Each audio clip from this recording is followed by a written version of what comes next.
நீங்க ஒரு செங்கல்ல கூட வைக்கிறதுக்கு முன்னாடியே ஒரு முழுமையான கட்டடத்தை கட்டி முடிக்க முடியும்னா உங்களால நம்ப முடியுதா? ம் அதுவும் காகிதத்துல வரையப்படுற ஒரு சாதாரண வரைபடம் கிடையாது. ஆமா. புவியீர்ப்பு விசை, சூரிய ஒளியின் கோணம், காற்றின் திசைன்னு நிஜ உலகத்தோட அத்தனை விதிகளும் செயல்படுற ஒரு மெய்நிகர் பிரபஞ்சத்துல அந்த புதிய கட்டடம் முழுமையா எழுப்பப்பட்டு விடுது. கரெக்ட். இது ரொம்பவே ஆச்சரியமான ஒரு தொழில்நுட்பம். நீங்க ஒரு புதிய விஷயத்த ரொம்ப சீக்கிரமாவும் அதே சமயம் தெளிவாவும் கத்துக்க விரும்புறீங்கன்னு எங்களுக்கு தெரியும். அதனால தான் இந்த பிரத்யேகமான ஆழமான அலசலுக்கு உங்களை வரவேற்கிறோம். நிச்சயமா.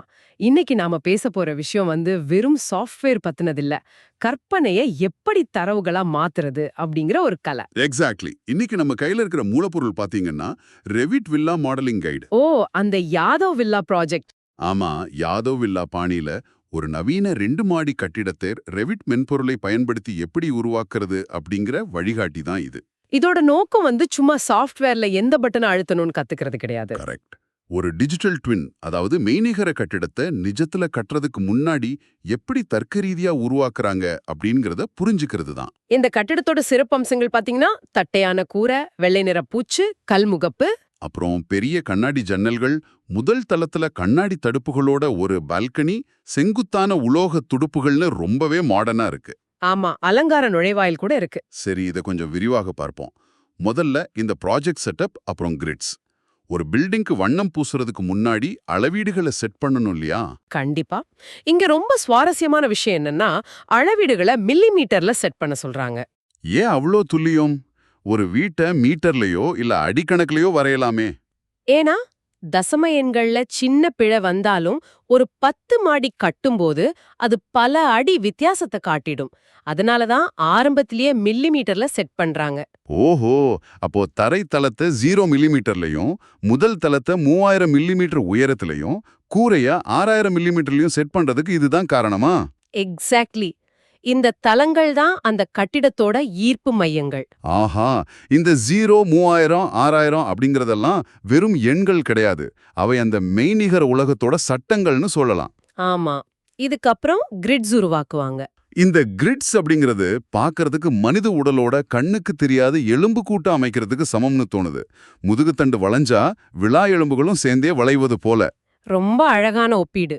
ஆனா எனக்கு ஒரு சந்தேகம். ஒரு சாதாரண 3D சாஃப்ட்வேர்ல நம்ம இஷ்டத்துக்கு பெட்டிகளை வரையலாமே, ஏன் இந்த கிரிட்களை போட்டு அந்த தளங்களோட லாக் பண்ணணும்னு வழிகாட்டி சொல்லுது? இங்க தான் பாராமெட்ரிக் மாடலிங் அப்படிங்கிற கான்செப்ட் உள்ள வருது. இந்த லாக் பண்றதுல தான் ஒட்டுமொத்த தத்துவமும் அடங்கி இருக்கு. அதாவது இப்போ ஒரு நிமிஷம் கற்பனை செஞ்சு பாருங்க. நீங்க ரொம்ப கஷ்டப்பட்டு ஒரு டிசைன் பண்ணிட்டீங்க. ஆனா வாடிக்கையாளர் எனக்கு முதல் தளத்தோட உயரம் 3000 வேண்டாம், 3500 மாத்தணும்னு சொல்றாரு. அடப்பாவுமே, பழைய சாஃப்ட்வேரா இருந்தா ஒவ்வொரு சுவரையும் ஜன்னலையும் தனித்தனியா அழிச்சிட்டு திரும்ப வரையணுமே. ஆமா, அது பல வாரங்கள் ஆகும். ஆனா நீங்க கிரிட்ஸ லாக் பண்ணிருந்தா அந்த 3000 அப்படிங்கிற எண்ணை 3500ன்னு ஒரே ஒரு இடத்துல மாத்தினா போதும்.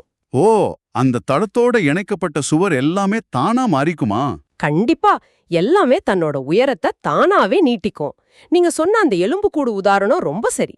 சூப்பர். இத வாடிக்கையாளர்களின் மனமாற்றங்களை சமாளிக்கிறதுக்கான ஒரு இன்சூரன்ஸ்னு கூட சொல்லலாம். ஆமா, அது ஒரு நல்ல விளக்கம். சரி, இப்போ எலும்புக்கூடு தயாராயிடுச்சு. ஆனா அதுக்கு தசைகளை உருவாக்கணும்ல, அதாவது சுவர்கள் அப்புறம் தளங்கள். வழிகாட்டிப்படி வெளிப்புறச் சுவர்கள் எல்லாமே 200 மில்லிமீட்டர் தடிமன். அப்புறம் கல்முகப்பு அமைக்க ஸ்பிளிட் ஃபேஸ் டூல் யூஸ் பண்றாங்க.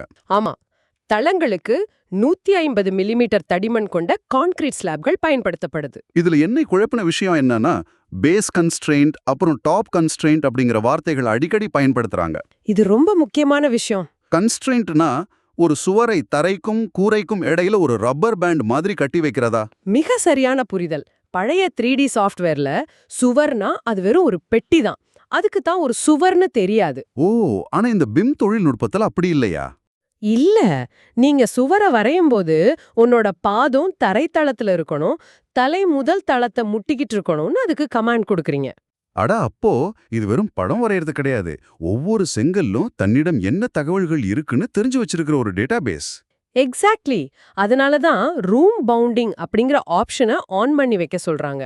ஓஹோ, அப்போ மென்பொருளுக்கு 4 சுவர்கள் எங்க முடியுதுன்னு தெரிஞ்சா தானாகவே அந்த அறையோட பரப்பளவை கணக்கிட்டுடுமா? ஆமா, பரப்பளவ கொள்ளளவுன்னு எல்லாத்தையும் சொல்லிரும். இத வச்சு எவ்ளோ பெரிய ஏசி தேவைன்னு ஈஸியா முடிவெடுக்கலாம். சூப்பர். வெறும் முப்பரிமாண ஓவியம் வரையறதுக்கும் இதுக்கும் நிறைய வித்தியாசம் இருக்கு. கண்டிப்பா. சரி, சுவர்கள் வந்துருச்சு. ஆனா முழுவதும் மூடப்பட்ட ஒரு பெட்டி வீடு ஆகாதுல. ஆமா, அதுக்கு ஒளியும் காற்றும் தனித்துவமான அடையாளமும் தேவை. இங்க தான் வடிவமைப்போட சிறப்பம்சங்கள் உள்ள வருது. ஆமா, பெரிய கண்ணாடி ஜன்னல்கள், மரக்கதவுகள், பால்கனிக்கு ஸ்லைடிங் கதவுகள் இதெல்லாம் வைக்கிறாங்க. இதுக்கு வழிகாட்டில ஃபேமிலிஸ் அப்படிங்கிற ஒரு டூலை யூஸ் பண்றாங்க. இந்த ஃபேமிலிஸ் அப்படிங்கிறது வந்து நம்ம மைக்ரோசாஃப்ட் வேர்ட்ல யூஸ் பண்ற ரெடிமேட் கிளிப் ஆர்ட் மாதிரியா? கிட்டத்தட்ட அப்படி சொல்லலாம். ஆனா இதை விட அது பல மடங்கு புத்திசாலி. நிஜமாவா? என்ன வித்தியாசம்? கிளிப் ஆர்ட் வெறும் படம். ஆனா ரெவிட் நூலகத்திலிருந்து ஒரு ஜன்னல் ஃபேமிலியை எடுத்து சுவரில் வைக்கும்போது அது சுவரை தொலைச்சுக்கிட்டு தான் உட்காரணும்னு அதுக்கே தெரியும். வாவ்! அப்போ நான் தனியா சுவரை வெட்ட தேவையில்லையா? தேவையே இல்ல. ஒருவேளை நீங்க ஜன்னலை நகர்த்தினா பழைய ஓட்டை தானா கான்கிரீட்டால் மூடப்பட்டுடும். அட, இது ஒவ்வொரு தடவையும் சுவரை உடைச்சு பூசுற வேலையை ரொம்பவே மிச்சப்படுத்துது. ஆமா. அப்புறம் முதல் தளத்துல ஒரு பால்கனி அமைக்கிறாங்க. ஆமா, அந்த பால்கனியை உருவாக்குற விதம் எனக்கு ரொம்ப பிடிச்சிருந்தது. எடிட் ஃபுட்பிரிண்ட் டூல் யூஸ் பண்றாங்க இல்லையா?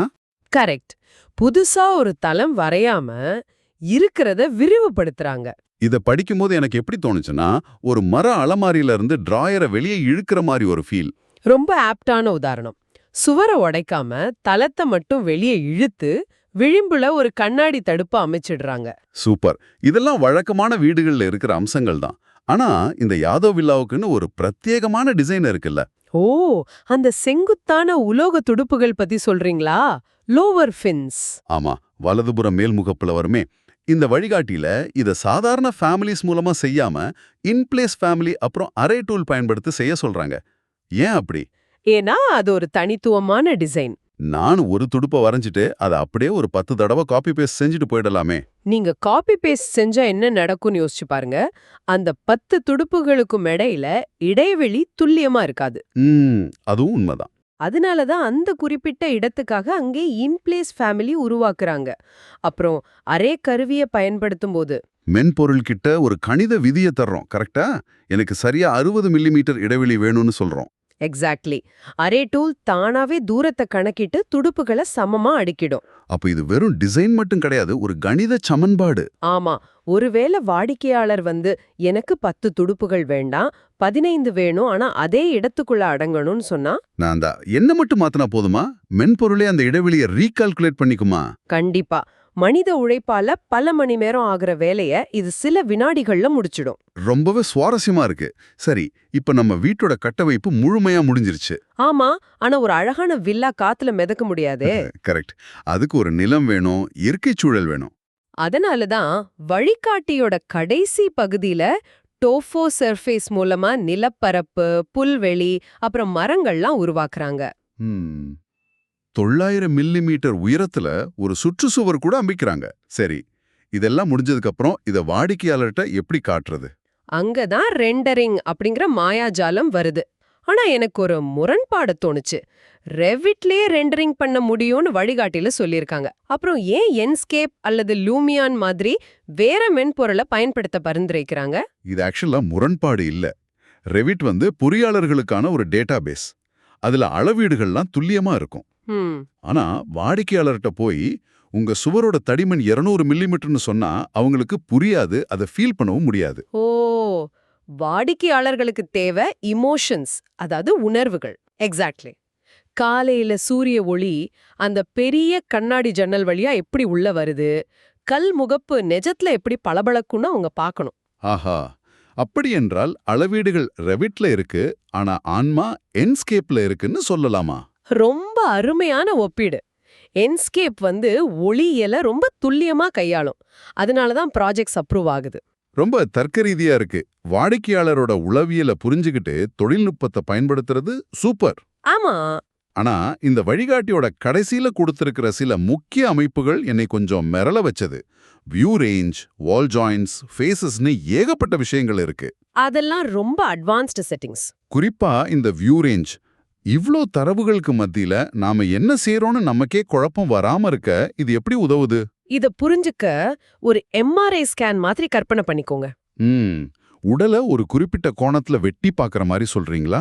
ஆமா, ஒரு நீட்டவர் மேல இருந்து கீழே பாக்குறதா வச்சுக்கோங்க. கூரை உங்க பார்வைக்கு தடையா இருக்கும். கரெக்ட். அதனால வீட்டை ஒரு குறிப்பிட்ட உயரத்துல வெட்டி பாக்குறீங்க. அந்த உயரம் தான் வியூ ரேஞ்ச். அட, இது ஒரு கண்ணுக்கு தெரியாத லேசர் கத்தி மாதிரி கட்டிடத்தை எந்த உயரத்துல வெட்டணும்னு நாமளே முடிவு செய்யறதா? எக்ஸாக்ட்லி. பொதுவா தரையில இருந்து 1.2 மீட்டர் உயரத்துல வெட்டுவாங்க. அப்பதான் ஜன்னல், கதவு எல்லாம் வரைபடத்துல தெரியும். ஒருவேளை 2.5 மீட்டர்ல வெட்டினா ஜன்னல் தெரியாதா? ஆமா, சுவர்கள் மட்டும்தான் தெரியும். சரியான 2D வரைபடத்துக்கு இது ரொம்ப முக்கியம். அந்த லேசர் கத்தி உதாரணம் இத ரொம்ப ஈஸியாக்கிடுச்சு. அதே போல வால் ஜாயின்ஸ்னா சுவர்கள் சேரும் மூலைகளை சுத்தப்படுத்துறது கரெக்டா? ஆமா, தேவையில்லாத கோடுகள் இல்லாம நீட்டா காட்டும். சரி, அந்த ஃபேஸஸ பத்தி வழிகாட்டி என்ன சொல்லுது? ஃபேசஸ் அப்படிங்கிறது காலத்தை நிர்வகிக்கிற ஒரு சிஸ்டம். எது பழைய சுவர், எதை இடிக்க போறோம், எது புதுசுன்னு பிரிக்கிறதுக்கு. ஓ, இந்த யாதவ் வில்லா முழுவதும் வெற்று நிலத்துல கட்டப்படுற புதிய கட்டுமானம். அதனால எல்லாமே நியூ கன்ஸ்ட்ரக்ஷன்னு செட் பண்ண சொல்றாங்க, சரியா? கரெக்ட். இதனால பட்ஜெட் போடும்போது பழைய சுவர்களுக்கு பெயிண்ட் செலவு வராம சாஃப்ட்வேர் பாத்துக்கும். ஆஹா, ஒரு கட்டிடம்னா வெறும் செங்கற்களின் தொகுப்பு மட்டும் இல்ல. அது இடம், காலம், பொருள்னு மூணையும் உள்ளடக்கின ஒரு தரவு பெட்டகம். ரொம்ப சிறப்பா சொன்னீங்க. சரி, நாம இப்போ இந்த ஆழமான பயணத்தோட இறுதிக்கு வந்துட்டோம். திரையில சில மில்லிமீட்டர்களை செட் பண்றதுல ஆரம்பிச்சு கண்ணுக்கு தெரியாத எலும்புக்கூடுகளை உருவாக்கி சுவர்கள் என்கிற தசைகளை ஏத்தி ஜன்னல்கள் மூலமா ஒளியை அனுமதிச்சு ஒரு முழுமையான யாதவ் வில்லா வரைக்கும் எப்படி பயணம் செஞ்சோன்னு பார்த்தோம். ஆமா, நவீன கட்டிடக்கலை அப்படிங்கிறது வெறும் படம் வரையறது கிடையாதுன்னு இதுல இருந்து தெளிவா புரியுது. ஆக இதற்கெல்லாம் என்ன அர்த்தம்? தரவுகளை ஒருங்கிணைத்து நிஜ உலக விதிகளையும் வாடிக்கையாளரோட உளவியலையும் டிஜிட்டல் திரையில சாத்தியமாக்குற ஒரு கலை இது. ஒரு காலத்துல வரைபலகையில பல நாட்கள் கஷ்டப்பட்டு வரைஞ்சத இன்னைக்கு சில மணி நேரங்கள்ல ரொம்ப துல்லியமா உருவாக்க முடியுது. ஆரம்பத்துல நாம பேசின அந்த டிஜிட்டல் இரட்டையர் அப்படிங்கிற வார்த்தை இப்ப எவ்வளவு ஆழமா பொருந்துதுன்னு பாருங்க. கண்டிப்பா. சரி, இந்த விரிவான தேடலை முடிக்கிறதுக்கு முன்னாடி ஒரு ஆழமான கேள்வியை உங்களுக்கு விட்டுட்டு போக விரும்புறேன். ஒரு கட்டிடத்தோட ஒவ்வொரு சுவரும் ஒவ்வொரு ஜன்னலும் அது என்ன, மத்த பகுதிகளோட அது எப்படி சேர்ந்து செயல்படுதுன்னு தெரிஞ்சுக்கிற அளவுக்கு நாம துல்லியமான பிம் மாடல்களை உருவாக்குறோம். ஆமா, வருங்காலத்துல இந்த மாடல்களோட செயற்கை நுண்ணறிவை, அதாவது ஏஐ தொழில்நுட்பத்தை இணைச்சா என்ன நடக்கும்னு கொஞ்சம் சிந்திச்சு பாருங்க. ஆஹா, அது உண்மையிலேயே ஒரு பெரிய புரட்சியா இருக்குமே. நிச்சயமா. நீங்க திரையில ஒரு சுவரை வரையறதுக்கு முன்னாடியே உங்க அன்றாட வாழ்க்கை முறை, நீங்க எந்த நேரத்துல எழுந்திருப்பீங்க, எந்த அறைய அதிகமா பயன்படுத்துவீங்கன்னு எல்லாம் ஆராய்ந்து அதற்கேற்ற மிகச் சிறந்த வடிவமைப்பு அந்த மென்பொருளை முன்மொழிஞ்சா. வாவ்! தரவுகள் தங்களை தாங்களே வடிவமைத்துக் கொள்ளும் அந்த நாள் வெகு தொலைவில் இல்லை. இதை பற்றி சற்று சிந்தித்துப் பாருங்கள். மீண்டும் மற்றொரு சுவாரஸ்யமான தேடலில் சந்திப்போம்.